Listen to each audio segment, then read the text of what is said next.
Assalamualaikum warahmatullahi wabarakatuh. Shalom, Om Swastiastu, Namo Buddhaya, salam kebajikan untuk kita semua. Kepada yang terhormat Bapak Ibu dosen penguji, beserta dosen pembimbing Bapak Iwayan Nukalantara, SEMSI PhD. Perkenalkan, nama saya Muhammad Fauzan Izul Haq dari Studi S1 Program Manajemen FEB UGM. Pada kesempatan kali ini, saya ingin memaparkan hasil penelitian saya yang berjudul Analisis Perbandingan Portofolio Optimal pada Saham Berbasis ESG Score dan Saham PVNU 25, Studi Empiris di Bursa Efek Indonesia tahun 2021 sampai 2024. Berikut adalah outline penelitian saya. Baik, penelitian ini dilatar belakangi oleh investasi yang melibatkan risiko seperti kemungkinan kerugian modal, volatilitas pasar, fluktuasi ekonomi, dan faktor lain yang dapat mempengaruhi nilai investasi. Kemudian ESG yang memiliki sentimen positif pada performa keuangan perusahaan, membantu manajer dan pemangku kepentingan dalam merancang strategi untuk meningkatkan profitabilitas jangka panjang. Kemudian untuk mengoptimalkan keseimbangan antara risiko dan pengembalian dalam investasi, pembentukan portofolio optimal menjadi krusial. Salah satu pendekatan yang populer adalah model Markowitz.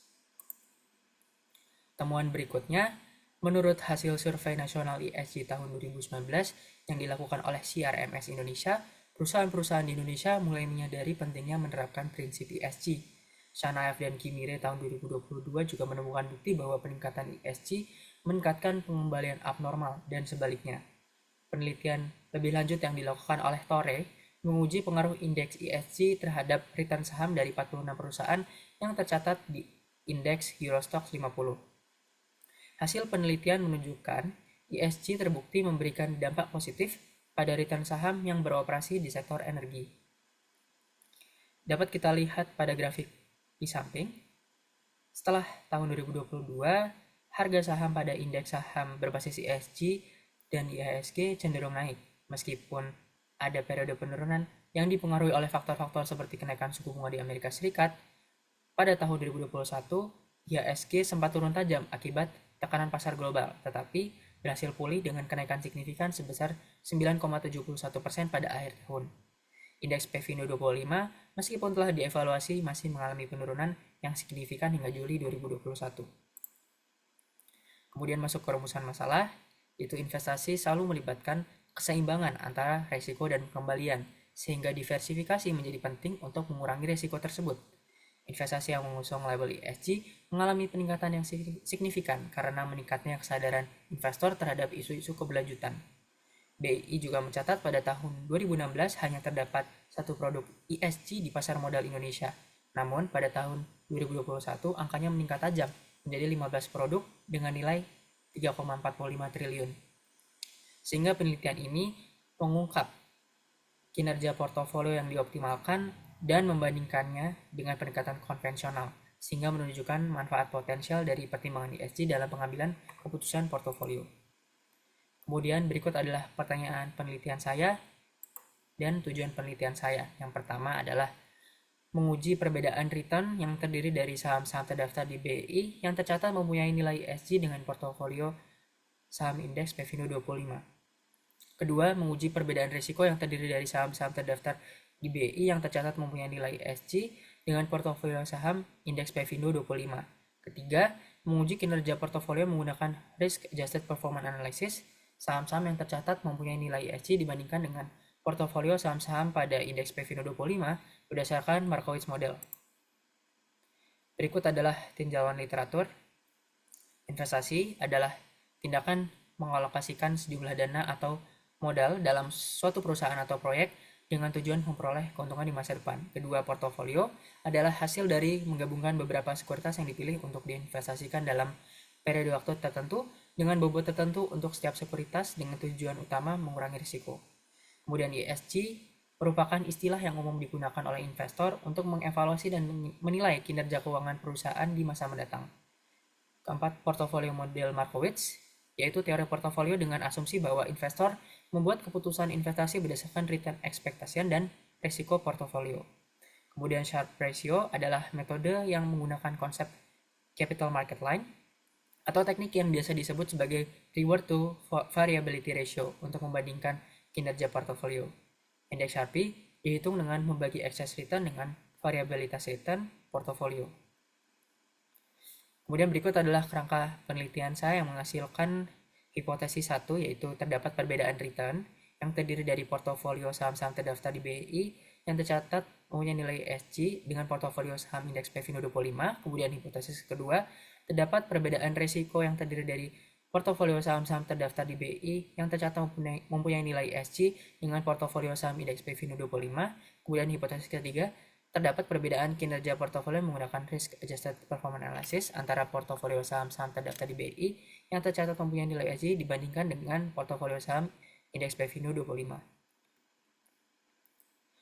Kemudian hipotesis 1, terdapat penelitian dari penelitian sebelumnya, yaitu pertama, Statman pada tahun 2006 mengungkapkan bahwa return dari indeks perusahaan yang bertanggung jawab secara sosial, yaitu ada Domini 400 Social Index, Calvert Social Index, Citizen Index, dan Dow Jones Sustainability Index lebih tinggi dibandingkan dengan return dari indeks S&P 500 yang terdiri dari perusahaan konvensional. Kedua, Goyal dan Agarwal tahun 2014 juga menemukan bahwa portofolio ESG yaitu S&P ESG Index menghasilkan kinerja yang lebih baik dibandingkan dengan portofolio blue chip dan pasar, yaitu S&P CNX 500, sehingga menghasilkan hipotesis yang pertama. Kemudian hipotesis kedua, terdapat penelitian sebelumnya, yaitu pertama dari Dunn et al.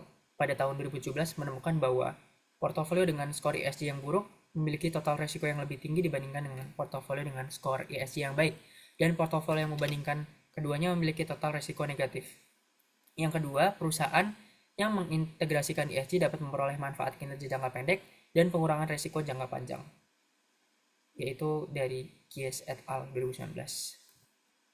Kemudian, metode penelitian pada penelitian ini menggunakan populasi, yaitu berupa data harga penutupan secara bulanan dari seluruh saham yang tercatat di Bursa Efek Indonesia selama periode 2021 sampai 2024, sehingga periode penelitian ini adalah 2021 sampai 2024.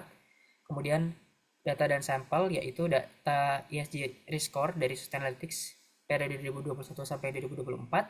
Kemudian yang kedua, data emiten yang termasuk konsisten mempunyai skor ESG dan juga yang masuk ke dalam indeks Pevino 25 periode 2021 sampai 2024. Kemudian yang ketiga, data harga penutupan secara monthly dari saham dengan skor ESG dan indeks Pevino 25 di Bursa Efek Indonesia periode 2021 sampai 2024. Kemudian pengambilan sampel. Penelitian ini menggunakan purposive sampling, yaitu hanya saham dengan kriteria tertentu saja yang digunakan. Data dari saham dengan skor ESG dan indeks Pevino 25 yang memiliki return ekspektasi yang positif yang kemudian akan diambil sebagai sampel penelitian. Kemudian masuk kepada penentuan portofolio optimal berdasarkan model Markowitz. Pertama adalah menghitung return tiap aset dan juga menghitung expected return tiap aset dengan formula sebagai berikut. Kemudian yang kedua, menghitung resiko, yaitu standar deviasi dengan rumus sebagai berikut. Kemudian ketiga, ada menghitung varian kovarian antara dua buah saham dalam portofolio dengan rumus sebagai berikut. Kemudian yang keempat, menghitung koefisien korelasi harga saham antar perusahaan dengan formula sebagai berikut. Dan yang kelima, membuat garis efficient frontier. Kemudian dalam mencari bobot saham, yang pertama kita harus mengidentifikasi variabel yang perlu dioptimalkan atau changing variables, yaitu variabel ini adalah yang perlu dioptimalkan adalah bobot setiap aset dalam portofolio. Bobot ini merupakan proporsi alokasi investasi pada setiap aset. Yang kedua, menentukan fungsi tujuan atau objectives. Dalam metode Markowitz, fungsi tujuan ini dapat berupa variance portofolio atau resiko portofolio. Yang ketiga, menentukan constraint atau batasan yang dalam penggunaan solver ini menggunakan metode Markowitz meliputi persamaan sebagai berikut. Nah, batasan ini nanti memastikan bahwa alokasi investasi dalam portofolio akan sesuai dengan aturan dan prinsip yang telah ditetapkan dalam model Markowitz. Kemudian masuk pada hasil dari pembahasan, berikut adalah hasil dari portofolio optimal saham berbasis ESG yang terlihat menghasilkan return sebesar 2,54%, sementara memiliki standar deviasi sebesar 2,74%, sehingga proporsi saham terbesar pada portofolio ini adalah saham ICBP sejumlah 26%. Kemudian portofolio optimal pada Pevindo 25 terlihat return yang dihasilkan adalah sebesar 1,63%, sementara memiliki standar deviasi sebesar 4,53%, sehingga proporsi saham terbesar yaitu pada saham ELSA sejumlah 36%.